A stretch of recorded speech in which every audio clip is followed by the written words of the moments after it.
जय सद्गुरू. मनुष्य स्वभावात एक गुण हा सर्वांना सामान्य आहे.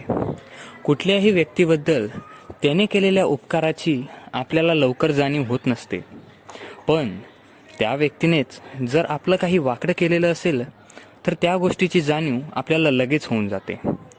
फार लोक असे आहेत जे आयुष्यभर पुण्यकर्म करत असतात, पण त्यांच्या हातून घडलेली एक फार छोटीशी चूक ही त्यांच्या आयुष्यभराच्या पुण्यकर्मांना आग लावून जाते. मग हीच गोष्ट प्रेमातही घडते. कोणाबद्दलचे तुमचे प्रेम हे तुम्ही नक्कीच पाहायला हवे. काही वेळा असं होतं की समोरचा व्यक्ती आपल्यासाठी झिजत असतो आणि एखाद्या टायमाला का होईना तो आपल्याला कोणत्या गोष्टीसाठी नाही म्हणून जातो, तर आपल्याला त्या गोष्टीचा फार राग येतो आणि आपल्याला त्याने ज्या मागच्या काळात मदत केली होती आपण ते सर्व विसरून जातो आणि ज्या टायमाला तो आपल्याला मदत नाही करू शकला ती एकमेव गोष्ट आपण आपल्या मनात घरून बसतो आणि असं आपल्यासोबतही होतं. मग याच्यावर मार्ग कोणता? कुठल्याही व्यक्तीने तुमच्यासोबत जर वाईट केलं असेल तर आधी एक गोष्ट नक्की तपासून पहा की याच्या आधी कधी आपण त्याच्याबरोबर असं केलं होतं का? फार लोकांना काही काही गोष्टींबद्दल वाईट वाटतं. जसं समोरच्याने आपल्याकडून पैसे उधार घेतले आणि त्याने त्या पैशांची परतफेडच केली नाही तर आपल्याला वाईट वाटतं. सामान्य आहे.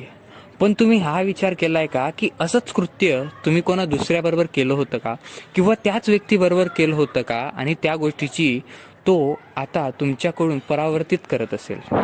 म्हणून कुठल्याही गोष्टीबद्दल जर तुम्हाला वाईट वाटत असेल आणि कोणत्याही माणसाबद्दल एक तुम्ही निर्णय देत असाल तर त्याच्या आधी हे नक्की तपासून पहा की असं जे वाईट कृत्य त्याने आपल्यासोबत केलंय ते याच्या आधीही आपण त्याच्याबरोबर कधी केलं होतं का? जर तुम्हाला उत्तर हो मध्ये भेटत असेल म्हणजे चुकी तुमची होती. हे तुम्ही नक्की समजून घ्यायला हवं.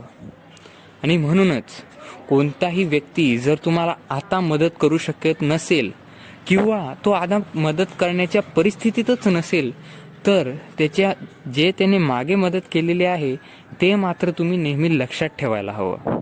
जर ते तुम्ही विसरलात तर तुम्ही फार मोठी चूक करत आहात.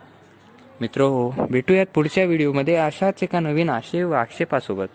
तोपर्यंत जय जय रघुवीर समर्थ.